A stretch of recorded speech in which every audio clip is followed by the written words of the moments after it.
Okay, let's unpack this. We're diving into some, well, really compelling and frankly quite devastating political science research we've encountered recently. Today we're doing a deep dive into what the sources call the architecture of perpetual crisis in Ethiopia. That's right. A difficult but necessary topic. Specifically, we're comparing two eras that, on the surface, seem worlds apart. You've got the brutal socialist military dictatorship of the Derg. Right, 1974 to 1991. And then the current administration, the Prosperity Party, under Abiy Ahmed, which, came to power promising major transformation back in 2018. A huge shift, seemingly. Exactly. And when you first look at them, the comparison feels almost absurd. Cold War authoritarianism versus modern reform-era politics. They seem entirely separate. The Derg's explicit red terror and then these multi-front conflicts under the Prosperity Party. They feel generationally, ideologically, completely disconnected. But that's where the research throws a curveball. It really does. The material we've gone through identifies these profound, honestly quite shocking structural continuities, threads tying these two periods of extreme violence together. And that's the core paradox we really need to wrestle with today. It's critical, I think, for you, the listener, to grasp this. Why does Ethiopia keep experiencing this enduring crisis, despite regime changes that were supposed to be transformative? Right. So our mission here is kind of twofold. First, what explains this recurrence of systemic political violence? Right. And second, how do these seemingly distinct crises actually show both, a tragic continuity and some critical differences in governance failure over the decades? Okay. And to answer that, the sources argue we have to look beyond just the ideology of the day, whether it's the Derg's Marxist-Leninist ideas or the Metamer rhetoric of unity we hear now. So it's deeper than the political labels. Much deeper. The argument is that the root cause is this unresolved national question. Really, it's about Ethiopia's long, incredibly painful transition from being a historical empire state towards becoming a modern nation. And that transition just hasn't completed successfully. Let's unpack that history a bit more, because the sources stress it's foundational. This really goes right back to the legacy of the empire state, forged under Emperor Menelik II. Yes, late 19th, early 20th century. A state built, let's be clear, on conquest. It incorporated incredibly diverse nations, languages, identities, all under a fiercely centralized monarchy. Highly centralized. And crucially, this system baked in what the sources call an inherent asymmetry between the center Addis Ababa and the periphery, the regions. That's the key structural point. It essentially set up this political struggle where the main conflict wasn't really about which ideology to follow. No. But about who holds the power, and maybe more importantly, whose identity gets to define the state itself. Exactly. That created this perennial tension, a constant fight over sovereignty and autonomy. Okay. And that centralized coercive state apparatus, the actual mechanism of control, that's the persistent ghost in the machine here. The ghost in the machine. I like that. Because every subsequent regime imperial, the socialist Derg, the TPLF-led ethnic federal system, and now the Prosperity Party, they've all essentially inherited, maybe adapted slightly, but definitely repackaged that same basic coercive apparatus. That gets passed down. It gets passed down.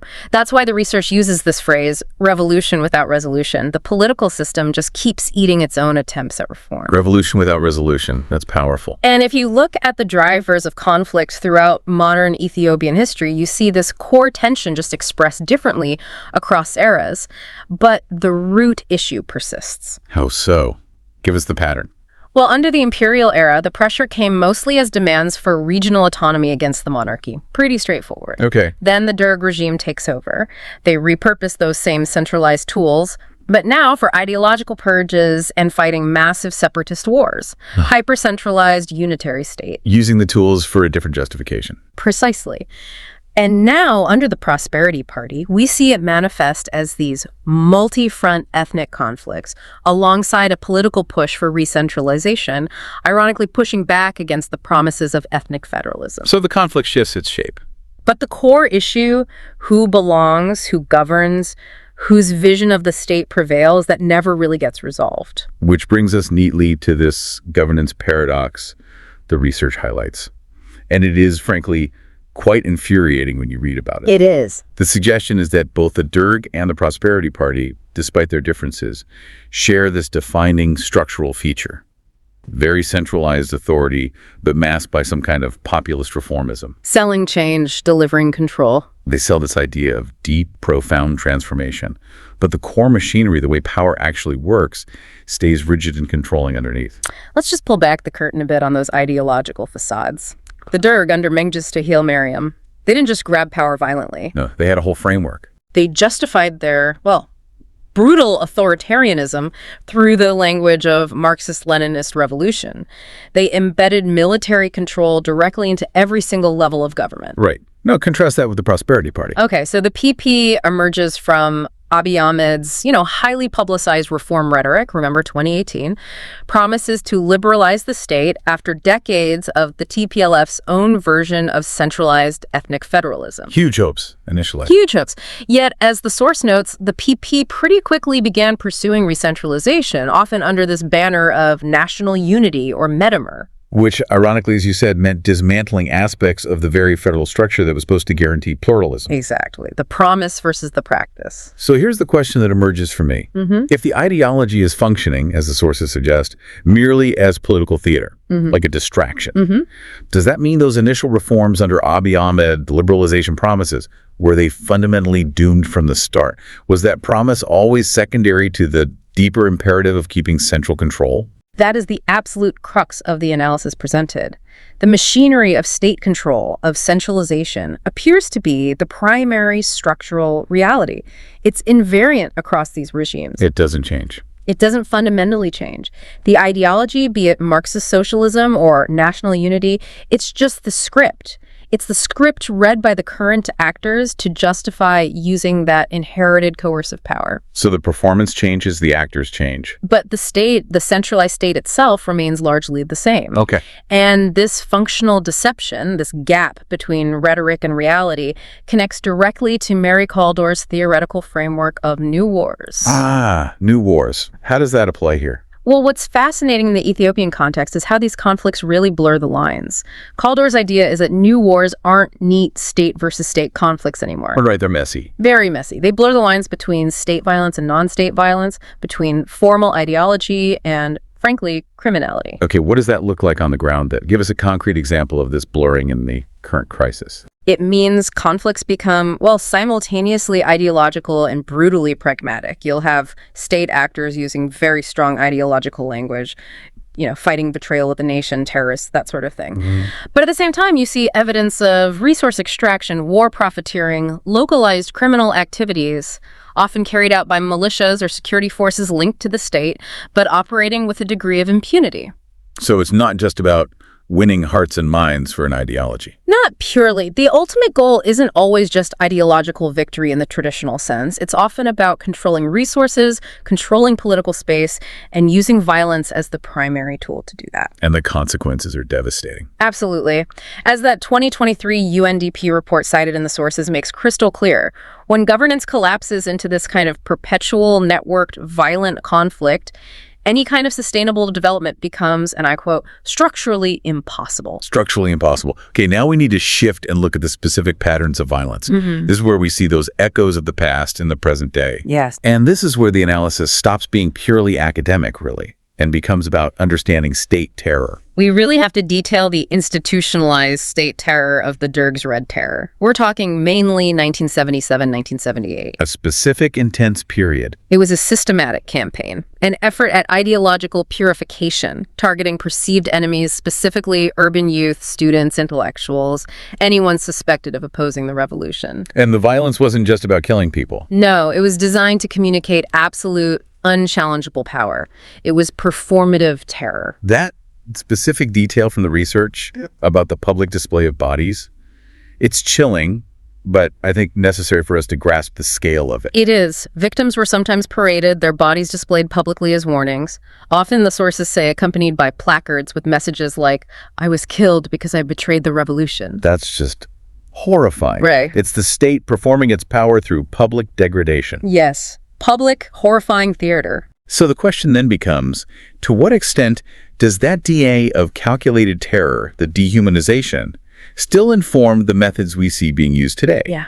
even with modern tools like drones and digital blackouts. Well, the methods have definitely been updated, modernized, but the sources argue that the dehumanizing purpose, the logic behind the violence, remains troublingly constant. So under the Prosperity Party? Under the PP, the violence we've seen across the multi-front conflicts, Tigray, Amhara, Oromia, it's perhaps less overtly draped in those old Marxist slogans, Right. but it is described as equally systemic. And the tactics. We see very 21st century tactics being employed, a heavy reliance on devastating drone warfare, for instance, strategic communications blackouts used to mask actions on the ground, mass arrests often based on ethnic or regional identity.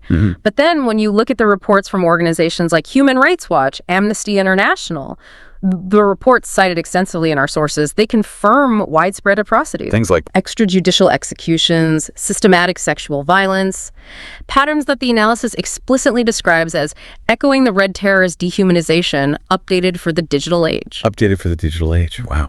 So the tools change. The ideology might shift its language. But the method, the calculated use of terror against a perceived internal enemy to maintain central control that persists. And let's briefly touch on the international context and the economic outcomes, because the source table comparing the two is stark. Very stark. Under the Derg, Ethiopia was deeply embedded in the Cold War dynamics, a Soviet proxy receiving significant support. All right. But that support ultimately fueled policies that led to devastating policy-induced famine and eventually regime collapse. And now under the PP. Now we see a more complex multipolar engagement, alliances with the UAE, China, but also still engaging with Western donors, a completely different global picture. And yet, the economic outcome is still catastrophic. Crippling inflation, a severe debt crisis, and a massive, ongoing humanitarian disaster across multiple regions.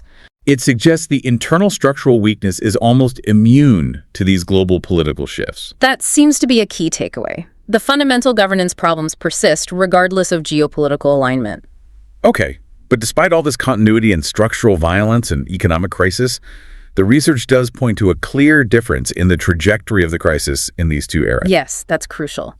The Derg experienced what the source materials define as a terminal collapse in 1991. Meaning a definitive end. A definitive, albeit incredibly violent, endpoint for that regime, which was then followed, importantly, by the lengthy Derg trials. 1994 to 2006, roughly. Right. And despite all their flaws and limitations, those trials did establish some kind of precedent, however imperfect, for transitional justice in Ethiopia.